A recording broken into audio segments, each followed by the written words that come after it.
Imagine a phone so thin it practically disappears in your pocket.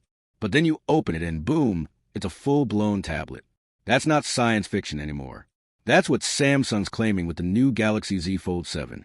But here's the thing. It's not just about being thin. It's about why they made it this thin. And whether or not that trade-off is really worth it.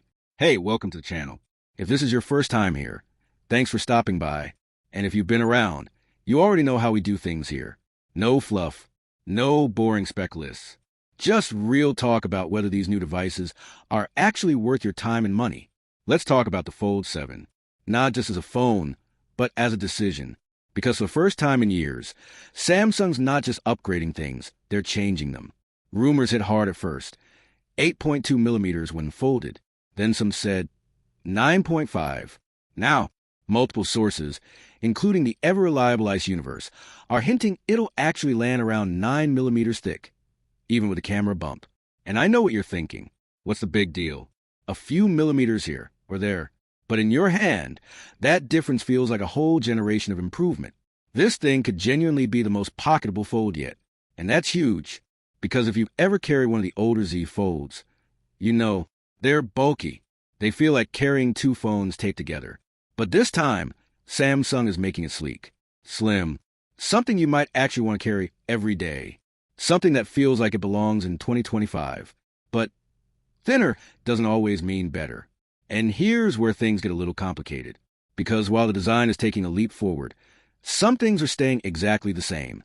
And the biggest one? The battery. Still 4,400 milliamp hours. The exact same size Samsung's been using since the Fold 3. That's 3 generations without a real capacity upgrade. Meanwhile, the competition is pushing 5,000 or even 5,600 milliamp hours on similar form factors. So what gives? Samsung's betting on efficiency instead of capacity. The new Snapdragon 8 Gen 3 Elite chip is designed to sip power, not chug it. And the display? Way more efficient. According to people I trust, the Fold 7 is getting about 55 minutes more battery life than the Fold 6. That's no small thing. But it still feels a bit like Samsung's trying to pull off magic with old tricks. Don't get me wrong, the chip and display combo do make a difference. You'll feel it when you're multitasking, watching content, even just scrolling. But wouldn't it be nice if we got all that and a bigger battery too? Anyway, let's give credit where it's due. The Fold 7 is reportedly smoother, cleaner, and tighter than ever. A new hinge design, almost no visible gap when closed, and a crease in the middle of the screen, nearly invisible, according to insiders. The front display is also larger and more usable. Finally, no more skinny, cramped cover screen, just a proper, practical phone display. And that makes the whole device feel different.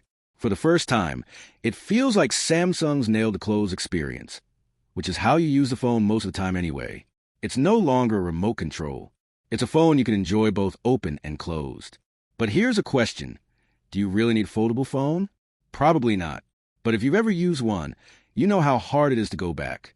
Opening it up into a tablet, watching movies, editing content, reading books, it just feels better.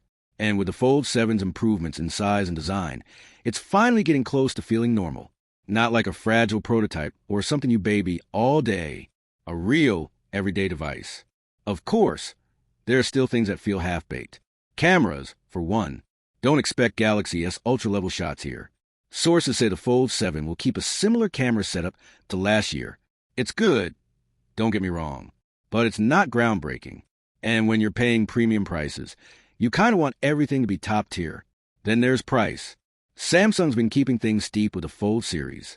But whispers are floating around about a potential Fold FE, Fan Edition, for those who want to try foldables without dropping nearly $2,000. That could be a game changer. And here's where it gets interesting. Samsung's next Unpacked event is happening in July. New York City. Not Seoul, not Paris. Back to where it all started. That alone feels like a statement. Big stage, big moment, big expectations. And it won't just be the Fold 7.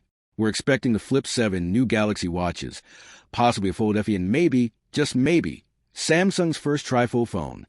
Yeah, you heard that right. A phone that folds twice. Now that's exciting. But for now, the Fold 7 is what's in front of us. And I'll be honest, this one feels different. It feels like Samsung has finally taken all the feedback, all the missteps, all the growing pains, and turn them into something real, something worth holding. Is it perfect? No. Is it for everyone? Definitely not. But if you've been on the fence about foldables, this might be the year you jump in. So what do you think? Are these changes enough to win you over? Or are you still waiting for something bigger? Let me know in the comments. I read them all. And if you made it this far, you're a legend. Seriously, you're why I do this. Hit that like button if this helped you out. And if you're as curious as I am about where Samsung's going next, make sure you're subscribed.